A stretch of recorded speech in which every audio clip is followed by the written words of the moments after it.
Hi everyone, me Anagha Priolkar. Welcome back to my channel and welcome to another episode of Explore with Priolkar, where you and I we explore together.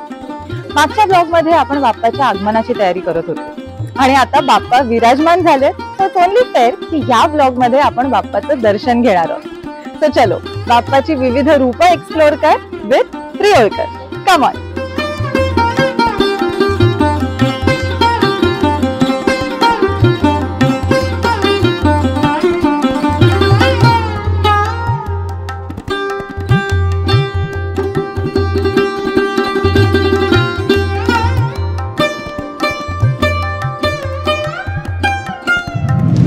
आता आपण आलोय गिरगावातील केशवजी नाईकांच्या चाळीत, जिथे 1983 मध्ये लोकमान्य टिळकांनी स्वराज्य मुव्हमेंटसाठी मुंबईतल्या पहिल्या सार्वजनिक गणेशोत्सवाची सुरुवात केली.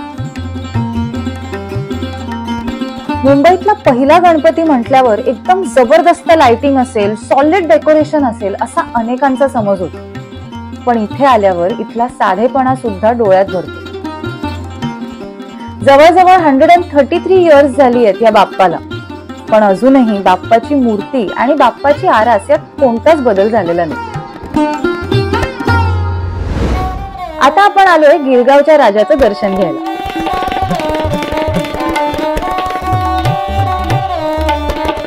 ही 25 फीट मूर्ती शाडूच्या मातीची इको फ्रेंडली मूर्ती आहे.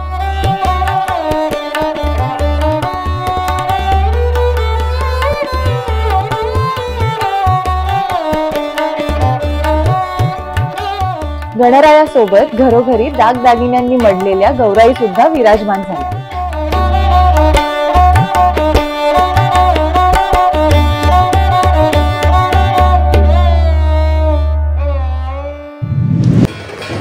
आता आपण आलोय लालबाग परळला. लालबाग परळ भागात गणेशोत्सव मोठ्या धुमधडाक्यात साजरा होतो. बाप्पाचे दर्शन माझ्या चॅनल थ्रू मुंबईतल्या गणेश भक्तांना तर होतच आहे, पण खास करून मुंबई बाहेरच्या लोकांनाही होतंय जे इथे येऊ शकत नाही.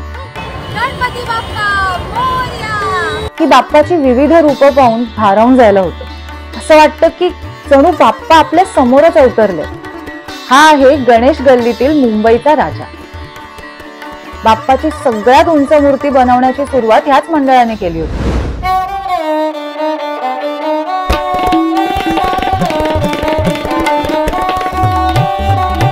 आता तुम्ही बघताय लालबागच्या राजाचा प्रवेशद्वार.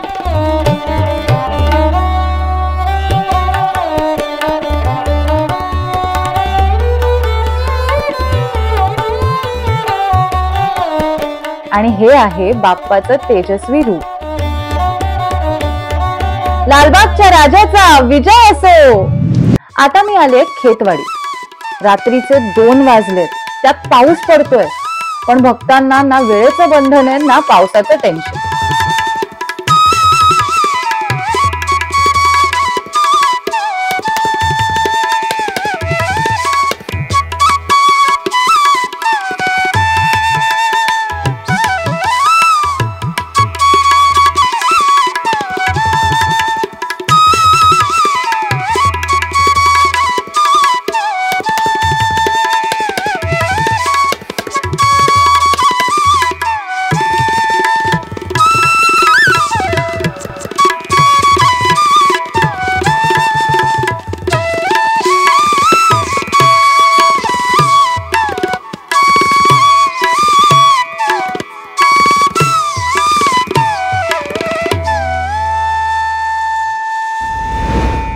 इतक्या पावसात या दुकानदाराचा आणि त्यातूनही खेळणी खरेदी करणाऱ्या या लहान मुलाचा उत्साह बघून खूप आश्चर्य वाटतं.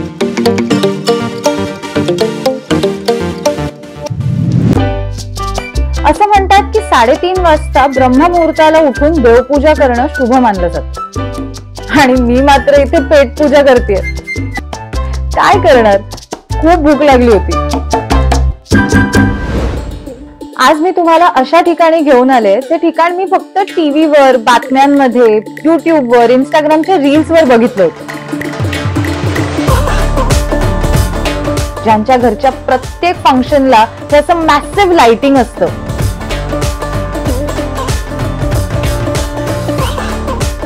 ढोल ताशांचे क्रेझी बीट्स असतात. या सगळ्याचा आनंद घेणारी गर्दी असते आणि त्या गर्दीला सांभाळणारी Z+ सिक्युरिटी असते. करेक्ट ओळखलं. आपण आलो आहोत अल्टा माउंट रोडला अंबानींच्या बाप्पाच्या विसर्जनाला.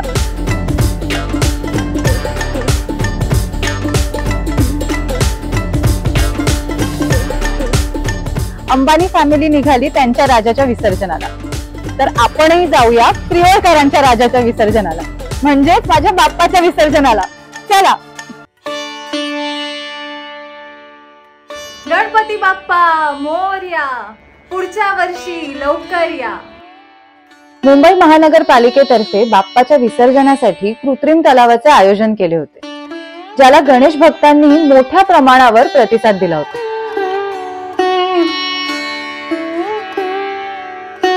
या इनिशिएटिव्हमुळे वॉटर पोल्युशन नियंत्रणात ठेवता येईल. मी सुद्धा त्यांच्या या इनिशिएटिव्हला सपोर्ट करण्यासाठी माझ्या बाप्पाचं विसर्जन इथेच करायचं ठरवलं.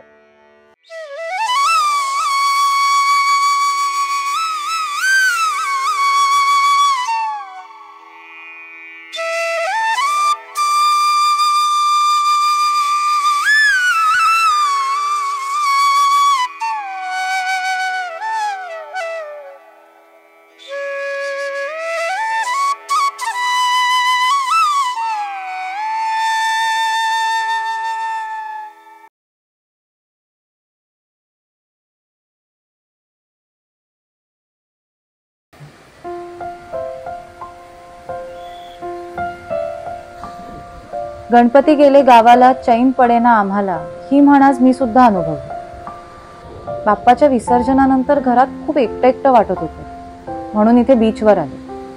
पण बीचची ही अवस्था बघून मला खूप वाईट वाटलं आणि मी ठरवलं की बीच क्लीन करायला हवा.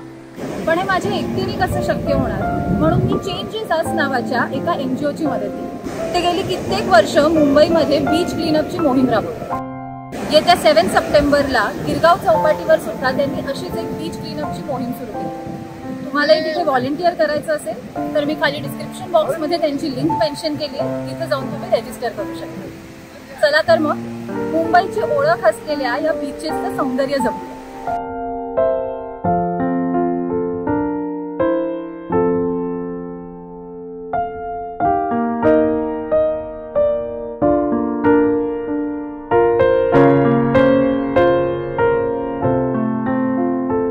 तुम्हाला जर आजचा व्हिडिओ आवडला असेल तर लाईक करा, कॉमेंट करा, शेअर करा आणि माझ्या चॅनलला सबस्क्राईब करा.